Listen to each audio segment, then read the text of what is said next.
MMA. Mertua menantu, akur dong. Wah, udah latihan ini ya kita ya, openingnya. Kali ini kita datang dengan dua orang narasumber yang sangat kita kasihi. Yang pertama dengan Tiopan, yang kedua dengan Novendri. Nah, mungkin boleh perkenalan sedikit nih. Namanya, nama lengkapnya siapa, terus sekarang bekerjanya di mana, sehari-hari ngapain. Boleh? Umurnya juga boleh sebutin sedikit. Dari Tiopan dulu. Ya, perkenalkan nama saya, nama asli saya Tiopan Perdamaian Aritonang. Panjang sekali ya. Teruskan. Maaf, nyeletuk. Umur saya 26 tahun dan saya bekerja di sebuah catering di Bekasi. Luar biasa. Yang kedua, Pak Novendri. Nama saya Novendri, umur 30 tahun. Saya bekerja di salah satu yayasan untuk bantu-bantu di Tangerang. Luar biasa. Sekali lagi, hidup ini memang sangat-sangat turun dan naik. Nah, ada masa-masa di mana kalian ada di bawah, ya, dan kami dengar punya pengalaman yang sangat menarik. Biar kita boleh dengar dan banyak orang boleh mendapat berkat. Apa yang menyebabkan waktu itu ya, kondisinya bagaimana nih? Kenapa tiba-tiba Tiopan mencoba obat terlarang? Aduh. Apalagi kesel, patah cinta ya. Bagaimana juga nanti ya dengan Bapak ini ya, Pak Deli ya, atau masih adik ini sebenarnya, bukan Bapak ya, masih adik saya jauh. Nah, ini gimana nih? Coba ceritakan kondisinya supaya orang bisa belajar. Tiopan dulu ya. Ya, kalau saya pertama kali mau mencoba untuk obat-obatan terlarang itu karena situasi, Bu. Teman-teman atau waktu itu lagi frustasi? Coba cerita ya. Dibilang frustasi sih frustasi karena melihat keluarga. Ya, ceritanya gimana tuh waktu itu keluarga? Sebelum itu keluarga saya itu baik-baik. Tapi lama kelamaan mereka berdua itu suka berantem, bahkan ada sampai satu titik saya melihat mama saya itu nangis sambil pegang kepalanya karena habis dipecahin pakai piring. Oh, dipukul sama Iya. Bapak pakai piring Iya. gitu ya. Nah, di situ saya sebagai anak udah mulai timbul rasa benci sama sosok ayah. Dan situ saya memutuskan untuk pergi dan esokan harinya saya punya niatan yang jahat. Mau apa ini sebenarnya? Saya pergi diam-diam ke dapur dan saya udah pegang pisau, saya mau bunuh bapak saya. Itu waktu saya kelas 5 SD. Dan akhirnya gagal. Gagalnya kenapa itu? Gagalnya itu karena tanpa sepengetahuan saya itu di belakang saya itu ada nenek saya yang ngikutin saya. Wah, itu perlindungan Tuhan sebenarnya ya. Neneknya kaget juga dong ngeliat kamu bawa pisau. Akhirnya karena udah ketahuan, akhirnya pisau yang di tangan saya lempar, saya pergi dan saya mulai berjalan untuk merusak hidup saya, Bu.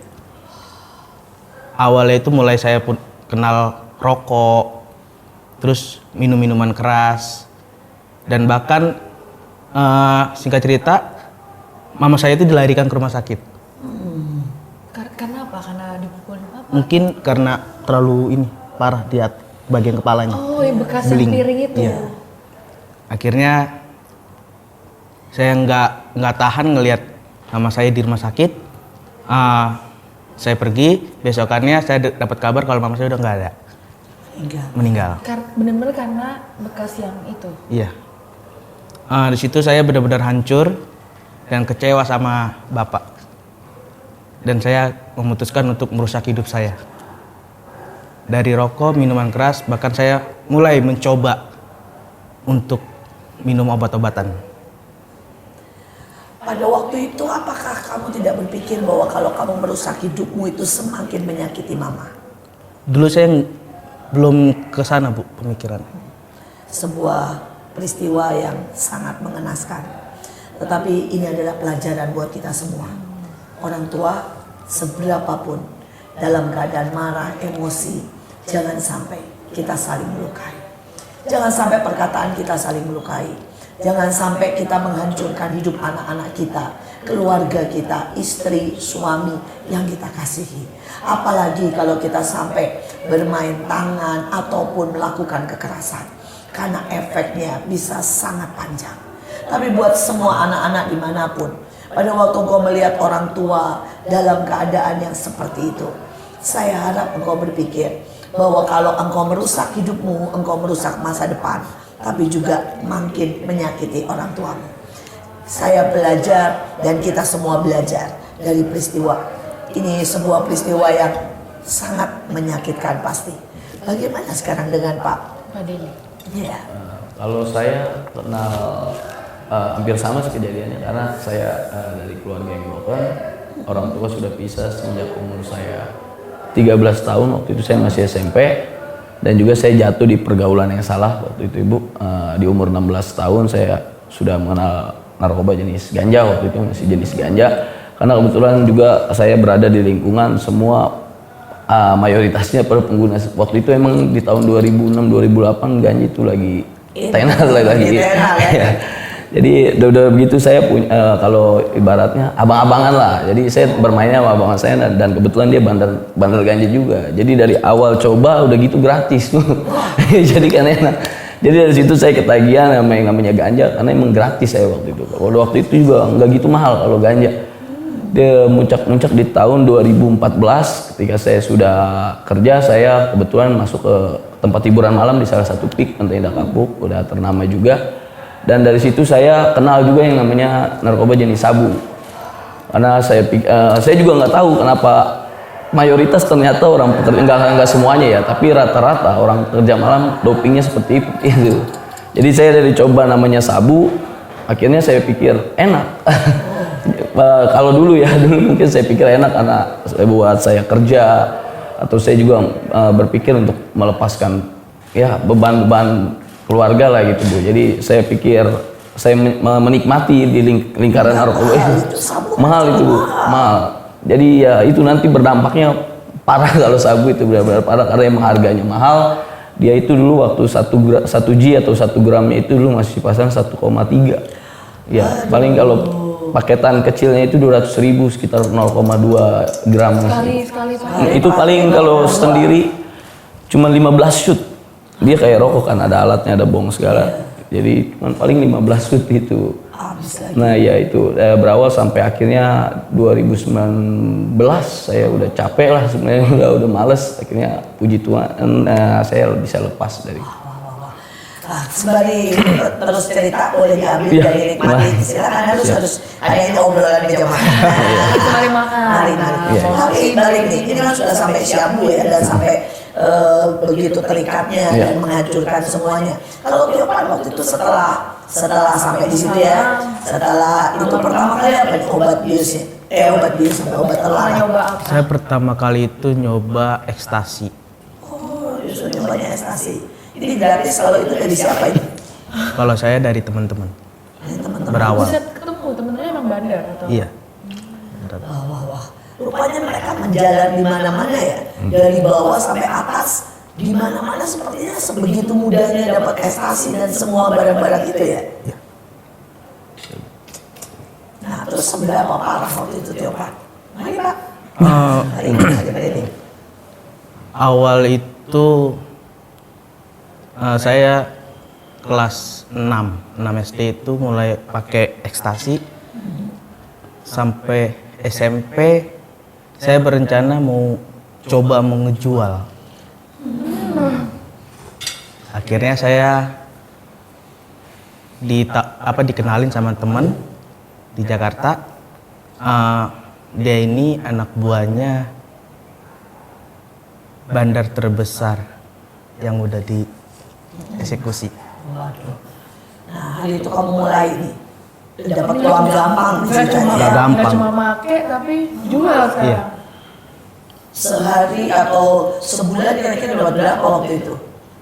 Kalau sekali jual itu hasilnya bisa dibagi 2. Mungkin aku cuma megang sekitar 3 juta. Sekali jual ya? Sekali jual. Atau setiap hari. Biasa. suka sekali jual. Tapi itu sesuatu jerat yang mengerikan. Nah, kamu sendiri makin terlibat dan makin jauh ikut make atau enggak? Di situ aku juga ikut pakai Cuma ekstasi atau akhirnya makin semuanya. Ekstasi, ganja, dan sabu. Waduh. Nah, sampai titik apa tiba-tiba kamu merasa enough gitu ya, atau pengen bertobat lah istilahnya gitu ya? Pertama itu sebenarnya badan saya itu udah agak ngedrop Bu, karena habis overdosis yang kedua. Wah, cerita sedikit nih, overdosis pertama bagaimana, terus efeknya bagaimana? Overdosis pertama itu waktu aku itu minum ekstasi waktu mau ke sekolah. Mau ke sekolah ambil prestasi. itu umur berapa? Itu sekitar umur SMP, masih SMP lah, satu SMP. Guru nggak tahu. Enggak. Di situ sebelum masuk sekolah aku minum 10. 10 sekaligus. Terus Istirahat aku minum 10 lagi. Pulang sekolah aku minum 5. terus overdosis. Pulang ke rumah masih nggak apa-apa. Begitu mau keluar tiba-tiba udah ditemuin sama keluarga, udah tergeletak. Oh, ini kamu juga nggak tahu di mana ya adegannya. Terus dibawa ke rumah sakit atau enggak? Dibawa ke rumah sakit. Dan itu kondisi bagaimana itu? Dan itu kondisinya dari pihak dokter sih bilangnya untung saja posisinya itu tengkurap. Jadi kalau posisinya sebaliknya pasti meninggal dunia. Iya. Sangat mengerikan. Yang kedua, Yang kedua itu aku tuh overdosis karena sabu. sabu. Terus Karena nggak kuat begitu pakai dan langsung. berlebihan. Kondisinya gimana tuh, lagi sekolah juga? Enggak, itu lagi di luar. Lagi di luar, emang lagi pakai itu apa SMA? Udah SMA? Itu masih kelas-kelas Masih SMP juga? kelas 2 SMP. Masih SMP, berarti justru makanya itu masih zaman-zaman SMP Iya. ya? Kelas 2 bayangkan masih sangat muda. Umur berapa ya? Terus Mungkin 16 kali. 15 belum sampai gitu. Terus kemudian overdosis lagi dibawa lagi ke rumah sakit atau enggak yang kali ini? Yang itu enggak, itu dibawa ke mana itu? Ke klinik kalau nggak salah sama orang tua temen. Terus dokter bilang apa itu? Dokter cuma bilang beruntung. Sekali lagi ya beruntung. Nasib masih diperpanjang Tuhan, ini luar biasa. Mungkin ada orang tua yang mendoakan ini ajaib sekali. Mungkin ibu dari surga, jadi malaikat pelindung ini. Dan dia tidak mau kamu mati dalam keadaan seperti itu, mengerikan sekali. Bagaimana ini dengan Pak Deli? Pernah juga mengalami overdosis atau? Enggak, kalau overdosis saya. Kalau saya takut awal mulanya karena saya pakai sabu, sistemnya utang-utang kalau lagi nggak ada. Jadi saya kayak di Gading Serpong, misalnya saya ada 3 titik bandar di situ. Iya. Kalau udah ketutup semua, saya cari lagi yang lain. Ada di sampai ke daerah Tegal Alur segala saya waktu itu. Hanya untuk mencari Iya. sabu, utang demi utang. Iya, jadi saya udah benar-benar pusing. Akhirnya salah satu bandar teman saya yang ada di daerah Tegal Alur masuk nyara, dan saya masih utang sekitar 1,6, itu 1,5 Ji. Iya, 1,5 Ji kalau saya masih ingat, 1,5 gram. Dan dia cari-cari saya sampai datang ke rumah orang tua saya, istrinya, tapi nggak nagih bilang utang barang seperti itu. Jadi dengan cara lain dia nagih. Akhirnya teman saya yang di dalam ini dapat kontak saya, dia WA saya dengan bilang namanya apes, nggak ada yang tahu, sampai lu masuk ke dalam, lu habis di dalam, gue bikin nangis. Nah itu salah satu yang bikin saya takut, karena pas saya SMA juga saya udah pernah masuk ke dalam bui, udah sekitar 2 minggu itu. 2 minggu ditebus. Wow, Iya. ceritanya seru sekali. SMA SMA sudah kelas masuk 3, iya. penjara 2 minggu. Iya, Nah, itu. ceritanya kenapa itu? Itu awalnya dari, Pada tidak ambil iya video, udah kena. Iya, ambil. oke siap. Oh, yang mana? Jadi waktu itu saya ingat saya masih ujian praktek itu, kelas 3 SMA masih ada ujian praktek. Karena memang keseharian saya waktu itu, saya punya saudara di orang Tanjung Priuk. Jadi waktu itu dia juga mantan pemakai, dia putau. Kalau dia putau sangat bahaya kalau putau. Lebih bahaya Iya. lagi ya dari sabu Iya. ya. Jadi dia dari Tanjung Priuk dia oper ke tempat saya di rumah nenek saya, karena saya waktu itu tinggal memang di rumah nenek saya. Nah, setiap dia pengen nagih, dia ajak saya nggak tahu waktu itu pertama saya sewain motor dong, pengen mau ke rumah nih, mau minjem apa, mau minta duit. Saya namanya masih ini masih nggak ngerti ya, saya anterin aja. Ternyata ya begitu, dia nyolong tabung gas, nyolong minyak. Iya, buat beli itu. Nah, akhirnya saya dia beli, dijual lagi, ada pengadaan. Aduh, apapun minyak pun dicolong ya. Apa aja Bu, barang-barang agen kayak gini yang penting bisa jadi uang. Jadi saya terinspirasi waktu itu dari dia. Sampai akhirnya saya tertangkap. Waktu itu. Lagi nyolong apa ini? Tabung gas Bu. Uangnya buat beli begituan sama main judi. Aduh. Begitu. Jadi saya ya karena itu, kedua ya karena saya waktu itu menikah 4 tahun belum punya anak. Nah, jadi saya ada rasa rindu, coba emang pengen bener-bener berhenti, udah capek hidup seperti itu. Dan puji Tuhan setelah saya berhenti, saya dikaruniai 2 orang anak. Tuhan itu baik ya. Iya, baik sekali. Nanti kita tanya lagi ya. Bagaimana diberhentinya? Kan semua orang tahu ya, kalau sudah terikat, sudah kena, itu nggak bisa berhenti ya. Betul. Ini kan mengerikan sekali. Nah, boleh cerita sedikit ini? Boleh. Kalau masalah berhenti, yang pertama sih kita minta pertolongan Yang Maha Kuasa gitu. Iya pasti. Dan yang kedua harus usaha. harus ada usaha itu. Ya, yang kedua kalau nggak didasari dari hati kita sendiri, mau orang lain suruh, orang tua atau istri sekalipun nggak akan kena Bu. Kalau nggak memang dari diri kita sendiri yang pengen berubah. Dan yang ketiga menurut saya peran keluarga, orang tua atau saudara-saudara terdekat itu sangat penting untuk mensupport kita. Tapi kan katanya kan sakaunya itu cukup lumayan ya. Kalau sabu sama putau lebih parah putau Bu. Kalau sabu mungkin saya putau pernah sekali, boleh coba sekali. Tapi kalau udah sampai berkali-kali itu putau nagihnya parah. Karena dia mainnya jarum insul langsung ke urat, main di darah dia. Kalau sabu kan kita alat isap doang mungkin. Tapi kan tetap Iya. aja susah setengah mati. Capek Bu. Iya, apalagi sabu kan. Badan itu pada lemes kalau itu badan pada sakit tuh. Jadi kita buat gerak pun males. Jadi Padahal dia sensi sudah bawaan. pakai ya, itu buat lemes. Kalau udah emang basian dropnya emang seperti itu, badan pada sakit, lemes. Jadi karena kan pas kita menikmati itu kita bisa doping, bisa nggak tidur Bu. Berapa hari makan juga enggak. Maunya ngerokok, ngobrol, autis, main handphone, dan pikiran-pikiran udah kemana-mana, ada yang jelek-jelek gitu. Jangan-jangan pantesan kamu tidak mau makan.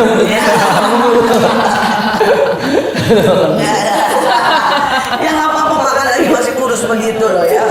Dulu lebih parah Bu. Orang. Sampai berapa kilo dulu? Dulu tipis banget badan. Sekarang udah agak berisi kan, emang kerja malam, jarang makan, jarang tidur. Iya, sekarang harus makan supaya badan sedikit sedikit bertumbuh. Terlihat pemulihannya terlihat ya. Kelihatan pemulihan. Ini belum kelihatan ini. Ya, kayak abang saya. Iya, abang ini sudah kelihatan sekali. Ini udah kayak omong ini. Oke, tapi saya masih penasaran ya. Karena sejujurnya saya ketemu dengan banyak orang dan mereka katanya punya tekad ya, katanya ya. Jatuh bangun terus. Nah, itu Sama saya juga Bu. bisa lepas. Jatuh bangun biasa. Tapi saya setelah saya sadari, saya harus menutup lingkungan orang-orang yang masih berkecimpung di dunia seperti itu. Bahkan sampai sekarang pun masih ada teman saya di dalam masih suka nawarin mau nggak jadi kurir maksudnya kurir. Iya. Jadi masih ada yang seperti itu. Nah, dengan orang-orang yang seperti itu harus saya tutup celahnya Bu. Karena kalau tidak terintimidasi, apalagi dikasih gratis, wah makin nikmat kalau dikasih gratis ya. Jadi saya untuk salah satu caranya saya tutup semua itu dan saya lebih bergaul sama orang-orang yang bisa membangun saya. Dan sekarang sudah berapa tahun nih bersih? Hampir 3 tahun sama ini. Waduh, itu masih perjuangan panjang ini ya. Masih terus berjuang. Nah, tapi ingat ya sudah punya anak Iya, ya. takut lagi. Ya. Nah, sekarang balik ke Tiopan ini. Dalam kondisi seperti itu, dengar-dengar juga pernah juga sampai masuk penjara juga katanya ya. Iya, Bu. Nah, ini apa yang terjadi waktu itu? Waktu itu sebelum masuk penjara, awalnya itu aku tuh ngerasa badan lagi ngedrop banget dan udah punya niatan untuk berhenti. Oh, itu udah lumayan ada sadar dikit gitu ya. Iya. Nah, terus. Tapi pas begitu mau ngejalanin berhenti, badan lemes semua, akhirnya saya tidur selama seminggu. Nggak bangun sama Enggak. sekali. Wah. Itu benar-benar mujizat. Bangun-bangun bangun-bangun ya bukannya makin segar malah makin sakit sih badan. Terus? Seminggu. Iya. Akhirnya situ saya disuruh buat coba istirahat, makan dan lain-lain. Dan keesokan harinya itu saya berniat untuk pergi ke kontrakan teman saya, hanya cuman bermain aja. Tanpa saya sadari ternyata tempat mereka itu udah dikepung, Bu, malam-malam. Oh, kamu nggak tahu. Iya. Mungkin entah dijebak atau apa. Iya. Dan akhirnya kita semua itu dibawa. Ciduk semua. Termasuk kamu yang lagi Iya. mau main doang ya. sebenarnya. Itu sih posisinya saya situ lagi tidur juga. Lagi tidur. Nggak make ya? Enggak. Lagi tidur lagi. Aku ya? nggak tahu sama sekali. Ternyata tiba-tiba dibangunin, ditodong. Todong pistol Iya. sampai. Saya refleks dan itu anggota itu saya dorong, saya pergi keluar ternyata masih ada. Masih banyak. Depan lagi belakang ya? ada. Akhirnya nggak bisa kemana-mana, yaudah pergi ke kantor polisi. Interogasi ya saya jujur. Iya Pak, saya pecandu, saya pemakai dan saya juga pernah jual. Loh, kamu jujur mengaku di depan polisi? Iya. Wah, yes. Ajaib, ini luar biasa. Meskipun udah ngaku tetap dibolak-balik sampai ada kenangannya dari polisi. Dan di situ pas di kantor polisi mungkin itu buat saya adalah titik terakhir saya. Karena pas saya masuk dalam sel saya cuma bisa nangis dan nyesal. Kena berapa lama kamu? Semingguan, Bu. Oh, cuma seminggu. Terus habis itu boleh keluar? Belum. Oh, belum. Itu masih tahanan bebas. Oh, tahanan. Tahanan bersyarat. Karena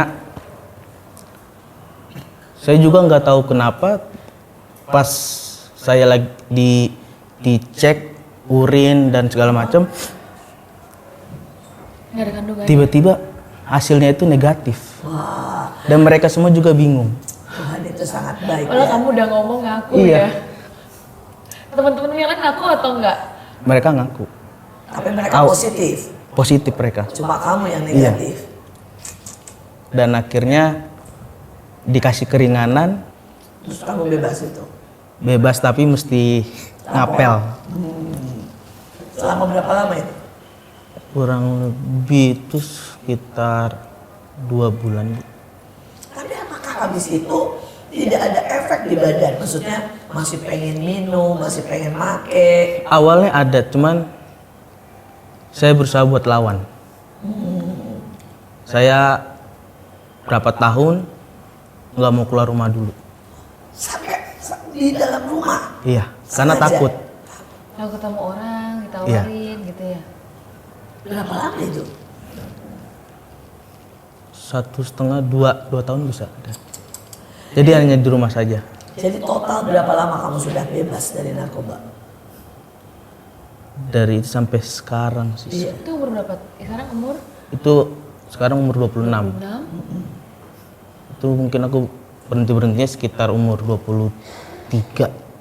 Juga baru 3 tahun kurang lebih ya. Waduh, ini perjuangan masih panjang.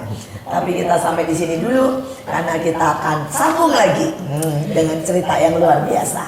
Tetap stay tune di MMA, mertua menantu, Aku dong.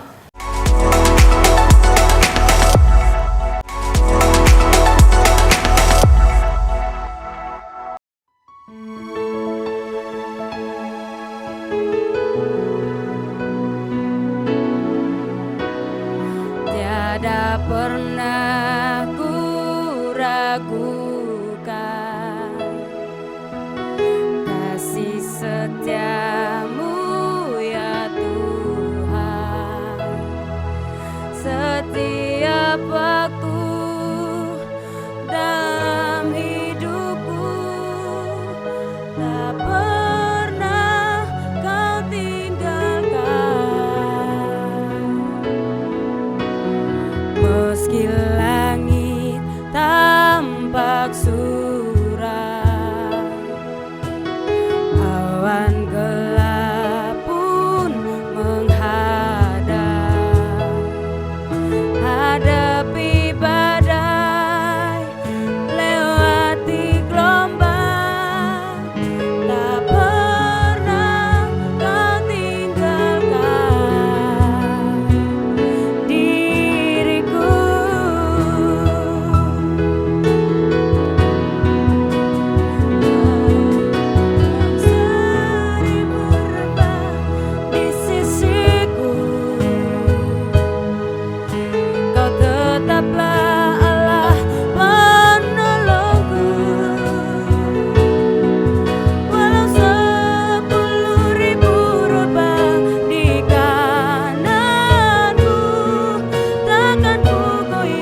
Kembali lagi di MMA, mertua menantu. Akur dong. Masih dengan Bapak Tiopa dan Bapak Deli. Kita akan lanjut tentang topiknya tentang obat-obat terlarang nih. Nah, Sekali lagi saya berdoa dan saya berharap menghimbau semuanya. Tidak ada satupun yang iseng mencoba narkoba. Mau itu gratis atau ya, tidak? tadi saya mau berkata bahkan gratis ya. Jangan pernah, karena tidak semudah apa yang kita bayangkan untuk lepas. Tidak ada seorang pun yang kuat terhadap dosa. Ya, tidak ada seorang pun yang istilahnya kebal terhadap narkoba. Karena itu jangan pernah mencoba. Karena itu barang yang sangat berbahaya. Tetapi kita lihat setelah 23 tahun ya, akhirnya Tiopan memutuskan untuk lepas. Dan kemudian dengan anugerah, dengan pertolongan Tuhan, dengan pertolongan keluarga, sampai 2 tahun gak keluar rumah ya. Itu perjuangan yang luar biasa. Buat semua yang belum lepas, saya mau berkata tetap butuh perjuangan. Tapi ada Tuhan, ada teman, ada keluarga. Tadi dikatakan stop hubungan dengan semua mereka yang mencoba memberikan gratis. Tapi saya percaya ada kemauan Tuhan buka jalan. Nah, sekarang bagaimana dengan Tiopan? Saya dengar setelah selesai keluar dari pengasingan diri sendiri, ya 2 tahun apa yang terjadi? Karena saya dengar sampai punya keberanian untuk jadi berkat dan pergi ke Pulau Papua yang ujung dunia.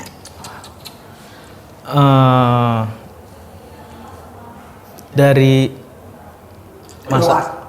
dari keluar itu saya bertekad untuk apa ya? Untuk mulai ikut Tuhan. Dan kebetulan nenek saya juga seorang pendoa di gereja. Wah, pasti yang membuat kamu selamat 2 kali ya. Dan kemudian 1 kali pada waktu dia mau bunuh papanya. Nah, itu neneknya juga. neneknya Sama juga. ya? Berarti ini nenek harus dipuja dong. Kamu harus benar-benar berterima kasih buat dia. Terus? Dan saya minta beliau untuk doain saya. Dan saya berjanji ke semua keluarga kalau saya itu bakalan berubah. Dan saya akan pelayanan ikut sama Tuhan. Terus langsung tuh kamu bergabung? Enggak, belum, masih ada proses. Oh, masih ada proses. Bagaimana? masih ada perjalanan ya. Iya. Awalnya saya itu pelayanan di gereja. Di sebuah youth. Dan kebetulan situ lagi cari pemain musik. Dan saya coba daftar ikut. Dan akhirnya saya diterima. Dari situ saya pelayanan. Sampai saya ketemu di yayasan, ada sebuah yayasan. Waktu itu ada acara anak muda juga. Akhirnya saya dihubungi, diajak sama ada kakak rohani saya. Gabung, akhirnya saya gabung. Dan dari situ saya ngerasa nyaman. Akhirnya saya punya niatan untuk pengen tetap bersama mereka pelayanan sampai ya mungkin buat saya ini sebuah anugerah. Saya dikasih kesempatan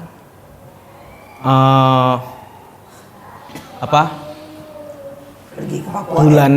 bulan Februari kemarin dikasih kesempatan untuk pergi ke sebuah pulau Papua. Dan buat saya itu awalnya gimana ya? Ini apa gitu ya? Awalnya itu masih bertanya-tanya. Karena sebenarnya pengalaman pergi sendiri itu belum ada. Oh, jadi ini pertama kali Pertama pergi kali, sendiri. pertama Iya, kali. iya. Dan sesampainya saya di sana, saya ketemu sama anak-anak di sana. Awalnya kalau boleh jujur, awalnya itu saya itu agak nggak kuat. Karena apa? Baunya Iya. atau nakalnya? Karena baunya. Baunya. Tapi saya coba menjalani. Ternyata saya kuat. Dan katanya kamu sangat disayang di sana ya. Pada waktu pulang anak-anak semua nangis. Iya.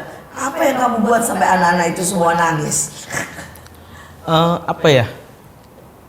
Sebenarnya sih cuman ajak mereka main-main saja di halaman sekolah kalau lagi pulang sekolah. Kadang kalau lagi mau masuk sekolah, saya juga sering peluk mereka dan walaupun ada bau tuh ya pertama-tamanya ya. Saya Mereka bau peluk. mungkin karena kurang mandi. dan apa? Nggak tahu mandi, nggak ngerti mandi. Sepertinya Ci. Dan Mungkin air juga susah kali ya, atau enggak? air hujan biasanya Ci. Mereka nunggu air Iya, hujan ya, nunggu mereka tidak punya kamar mandi dan sebagainya ya. Saya sering peluk-peluk mereka, bahkan kalau sebelum saya peluk mereka duluan yang udah peluk saya. Wah, luar biasa. Bahkan sampai 2 minggu atau seminggu sebelum saya mau pulang, Iya. ada murid kelas itu tiba-tiba saya lagi mau kasih nilai, tiba-tiba dia datang cium saya. Wah. Dan dia bilang, "Pak Guru, jangan tinggalkan saya." Wah. Langsung pengen balik. Iya, dengar-dengar sebentar lagi juga balik lagi katanya ya. Dan akan selamanya katanya di sana. Luar biasa, sebuah hidup yang akhirnya berdampak buat banyak orang. Sebuah hidup yang dulunya hendak dihancurkan oleh narkoba. Sebuah hidup yang sebenarnya sudah tidak ada harganya. Ya, bahkan sampai tidak berdaya, sampai tidur selama 1 minggu. Tiba-tiba bisa begitu berubah dan menjadi dampak yang luar biasa. Bahkan di tempat yang tidak ada harapan, tidak ada banyak kenyamanan, tidak ada kekayaan, dia bisa menjadi begitu terang yang luar biasa. Sampai anak-anak berkata, "Pak Guru, ya jangan tinggalkan kami." Dicium, ya, dipeluk. Ada begitu banyak orang membutuhkan kita. Jangan sampai hidup kita terbuang sia-sia. Tapi ini sekarang kembali ke Pak Deli. Ceritanya bagaimana? Waktu nikah itu istri tahu nggak kalau ada penyandu ya? Tahu. Oh, tahu. Nah, Tahu. istri juga ada hubungan dengan dunia malam. Enggak atau- kalau dia, karena dia Dia baik-baik. dia baik banget. Bahkan Dia baik banget. banget. Kok mau gitu? Ya makanya. Dan saya juga pertanyaan. Bahkan harus lari dari orang tuanya buat saya. Oh iya, sampai sini. Dari- Coba iya. cerita. Karena Wah, itu karena memang saya pun dari sebelah dan istri pun sama. Nah, sampai akhirnya saya keluar penjara, saya ditebus oleh salah satu pendeta yang sekarang menjadi orang tua rohani saya. Saya diasuh sama dia, dididik sama dia, walaupun ketika masih didik sama dia, saya masih tetap jatuh bangun, masih terus berjuang. Dan akhirnya 2018 atau 2018 awal atau pertengahan saya lupa, saya beranikan diri untuk coba pengen deket gitu sama pelayanan. Akhirnya saya diizinkan melayani. Nah, saya memang pengen berubah, Bu. Waktu itu saya pengen benar-benar berubah karena udah capek. Yang saya melayani waktu itu saya jadi singer, akhirnya bisa jadi seorang worship leader. Bahkan ketika saya masih jatuh bangun sebelum saya naik ke mimbar, saya nyabu dulu di kamar mandi gereja. Waduh. Itu pengalaman Ternyata parah. ada banyak lika-liku di belakangnya. Itu pengalaman paling parah. Bahkan dari sabu itu saya benar-benar hancur sampai orang tua rohani saya ini, pendeta saya, gembala saya yang sekarang, 3 kali uang penjualan tokonya saya bawa kabur. Saya pakai, tapi tetap dia terus benar-benar baik sekali dia bagi saya. Bahkan salah satu pendeta besar saya, Bapak Pendeta Daniel Alexander, pernah jadi korban saya, Bu. Diapain sama kamu? Uangnya saya. juga. Iya. Begitu akhirnya saya udah benar-benar capek, udah jerah lah. Istri pun udah berapa kali saya selingkuhin. Walaupun saya jelek begini, saya kurang ajar. Berapa kali saya selingkuhin sampai akhirnya di titik jenuh, saya sudah benar-benar capek. Saya udah ibaratnya udah protes, kenapa saya mau tobat susah banget gitu. Sampai saya nggak dikaruniain seorang anak selama 4 tahun menikah.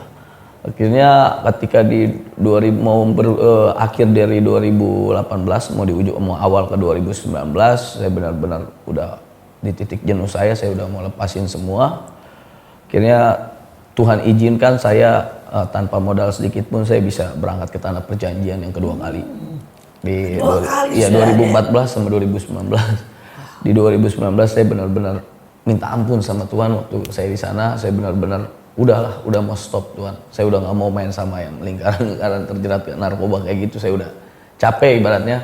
Dan saya juga berdoa saya pengen punya anak. Kalau emang Tuhan kasih saya seorang anak, dikaruniai seorang anak, saya mungkin benar-benar udah nggak akan balik lagi ke dunia seperti itu. Ketika saya pulang di bulan Juni atau Juli 2019, istri saya kan sering tuh ini tespek nggak jadi nih. Pas sekalinya itu di tespek jadi, saya nggak percaya, sampai 3 kali saya coba karena saking emang nggak percaya, udah 4 tahun berkali-kali tespek nggak jadi, sampai akhirnya bener nih 3 kali. Wah, saya cari klinik kemana-mana muter sampai bener-bener pengen bener gak nih dikaruniai seorang anak. Puji Tuhan, mujizat Tuhan nyata di situ, saya dikaruniai seorang anak. Bahkan gak cuma satu, ketika baru mau masuk, anak saya mau umur yang pertama umur 1 tahun, istri saya langsung isi lagi jadi 2. Jadi laki perempuan anaknya. Dua-duanya perempuan, dan yang terakhir ini itu juga pertolongan Tuhan yang benar-benar bikin saya udah nggak mau balik lagi ke dunia narkoba. Waktu itu prematur lahirnya anak saya, prematur. Belum waktunya, baru 8 bulan sampai dibawa ke rumah sakit, mana udah hampir lewat waktu itu anak saya, karena harus ada ruang nicu yang mau nerima dia. Ya, ruang nicu akhirnya dapat di Siloam Kebonjeruk waktu itu akhirnya anak saya udah sampai sekarang dia keterlambatan perkembangannya, lambat, tapi puji Tuhan saya terus bawa dalam doa, dan saya emang udah benar-benar mau hijrah, mau balik ibaratnya. Terus Tuhan tingkatkan kemampuan anak saya yang kedua ini, terus dipulihkan Tuhan, seperti itu Bu. Tuhan itu panjang Baik sabar sekali, ya. ya. Tuhan itu baik, Tuhan itu panjang sabar, tapi lebih lagi saya kagum dengan pendeta kamu. Ya, yang 3 kali uangnya diambil. Ya. Kamu pendeta Pak Daniel Alexander juga kena sikap ya. Memberi kesempatan untuk jadi WL, jadi worship leader, masih juga nyabu. Ini benar-benar sebuah. Pendetanya tahu juga kalau masuk. Akhirnya saya cerita semua, terbuka saya semua sama Pak Oden, Pak Daniel Alexander juga saya cerita semua, tahu ya udah. Akhirnya Oden emang baik hati, dia juga nggak marah, cuman bilang jangan sampai terjadi lagi seperti itu. Dan puji Tuhan juga sekarang saya dikasih kepercayaan untuk menjadi pembina youth di gereja. Luar biasa. Seringkali kita harus belajar memberikan kesempatan demi kesempatan. Bahkan pada waktu kesempatan yang paling berharga seolah-olah dibuang begitu saja. Seolah-olah kesempatan yang sangat baik tidak dihargai, tetapi bahkan dicampakkan. Tetapi percayalah, doa tidak pernah gagal. Percayalah, kasih selalu menemukan jalan. Percayalah, kesempatan pada ujungnya akan diambil dan membuat seseorang berubah. Kita percaya ada kesempatan, kita percaya ada jalan, kita percaya ada kekuatan, kita percaya ada pertobatan jika kita sungguh-sungguh mendoakan dan berkorban buat seseorang. Cerita yang sungguh luar biasa dari seorang oma, ya nenek yang mendoakan cucunya, dan ujungnya cucunya hari ini menjadi seorang guru yang luar biasa, dikejar, dicari, dikasihi oleh anak-anak di Papua. Seorang hamba Tuhan pendeta yang memutuskan mengadopsi, dan ujungnya membawa 1 orang, bahkan seluruh keluarga mengalami keajaiban. Nah, sebelum terakhir, ya sebelum kita masuk di terakhir, apa nih coba dari Theopan pesan buat semua yang di rumah? Ya, pesan buat adik-adik ini ya, yang panjang boleh, pendek boleh ya. Buat orang tua yang suka mukul, buat orang tua yang suka berantem juga boleh pesannya. Kemudian buat anak-anak muda yang lagi marah sama orang tua. Kemudian juga buat mungkin anak muda yang lagi nganggur sekarang. Nah, sampaikan saja pesannya. Bantulah saya di Papua ya. Silakan. Pesan-pesan dari saya sih, pertama-tama khususnya buat setiap anak muda, ya saya juga tahu, saya juga dulu juga liar, dan begitu juga mungkin dari antara kalian juga semua ada yang liar, bahkan ada yang sampai ke apa? Narkoba. Ke ya mungkin pernah mencoba narkoba atau minum-minuman keras atau ngerokok atau apapun itu, selagi kalian belum jauh, lebih alangkah baiknya kalian pikirkan lagi untuk masa depan kalian dan untuk keluarga kalian juga. Jangan bikin cuma aduh lagi stres gitu buat Iya. diriku sendiri, udah mau rusak aja gitu ya. Pikirin orang lain. Coba diajak juga ke Papua, hubungin kamu, ya. Kalau saya dengar katanya Papua butuh sekali banyak orang yang mau ngajar dan sebagainya, betul? Iya.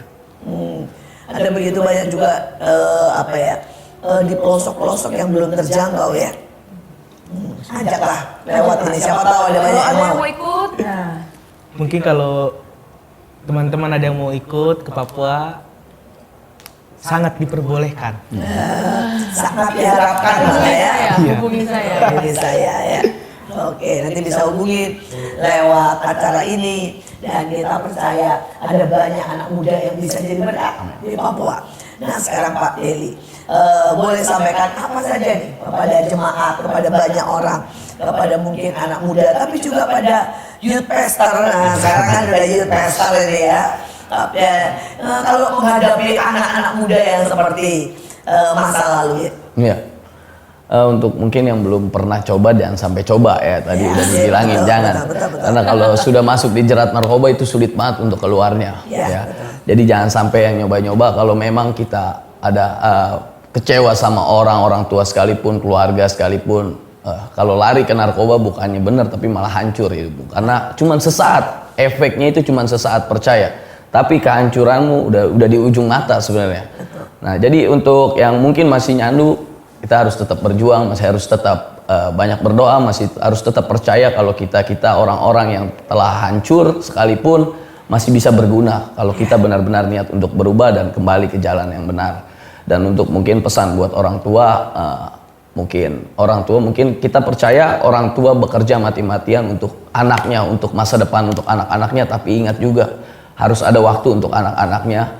Jangan sibuk sama kerjaan, tapi di rumah kita nggak pernah ngobrol, nggak pernah bicara, nggak pernah dengar keluh kesah anak, sehingga anaknya merasa di rumah itu sepi, di rumah itu merasa nggak ada hidup, hingga dia mencari kehidupan di luar, dan akhirnya nanti kalau dia salah untuk bergaul, salah dia untuk dapat bercerita, maka masa depan anak bukannya baik tapi malah hancur. Jadi buat orang tua semua, mari kita perhatikan keluarga kita, anak-anak kita, saudara-saudara kita semua. Terima kasih. Luar biasa. Hidup ini adalah sebuah pilihan. Dan setiap pilihan, baik itu hal yang paling kecil, yaitu apa yang kita masukkan dalam tubuh kita, itu menentukan banyak hal. Saya berharap tidak ada satupun dari kita yang memilih narkoba, karena ini barang haram, ini barang yang akan membawa engkau kepada maut, kepada kehancuran, kepada masa depan yang suram. Tapi saya berharap kita memilih untuk memberikan kepada masukan dalam hidup kita yang namanya iman, pembekalan, pembelajaran, kerja keras, karena itu membawa kepada masa depan. Sekali lagi, siapapun kita, orang tua ataupun anak-anak, jangan biarkan hidup kita dihancurkan oleh narkoba atau hidup kita menghancurkan orang lain karena kekerasan, karena luka, karena apapun. Hidup adalah pilihan, dan jadikan pilihan hidupmu untuk terus naik. Sekali lagi, jangan pernah merasa sendiri. Kita ada 2 orang contoh yang luar biasa, yang mungkin background hidupnya adalah broken home, yang kelihatannya tidak ada harapan hidup, sempat terjerat, tetapi ternyata ada pengharapan. Jangan pernah menyerah, kamu tidak pernah sendiri. Kalau kamu adalah orang-orang yang mungkin mengalami hal yang sama dengan apa yang dialami oleh Tiopan dan Pak Deli, hari ini ada sebuah kabar baik. Kamu nggak sendiri. Ada orang-orang yang sudah berjuang dan mereka menunjukkan mereka mengubah hidupnya 180 derajat, benar-benar mengubah hidupnya. Jadi tidak terlambat untuk berubah. Sekarang tuh tidak Bahkan overdosis pun masih bisa hidup. Overdosis pun, betul. Bahkan sudah 2 kali overdosis pun tetap ada harapan. Kalau selama kita masih bernafas, berarti masih ada kesempatan. selama setiap kali kita bangun tidur, kita masih bisa membuka mata, kita bisa bernafas, Tuhan masih memberikan anugerahnya dalam hidup kita. Masih ada kesempatan. Sekali lagi, jangan menyerah, kamu tidak sendiri. Ada orang-orang yang berhasil melewati badai demi badai dalam kehidupannya. Sekali lagi, tetap stay tune di MMA, Mertua Menantu, Aku dong. Jangan lupa untuk like, komen, dan subscribe YouTube kita Asia Zara. Dan juga stay tune untuk episode-episode selanjutnya. Sampai jumpa.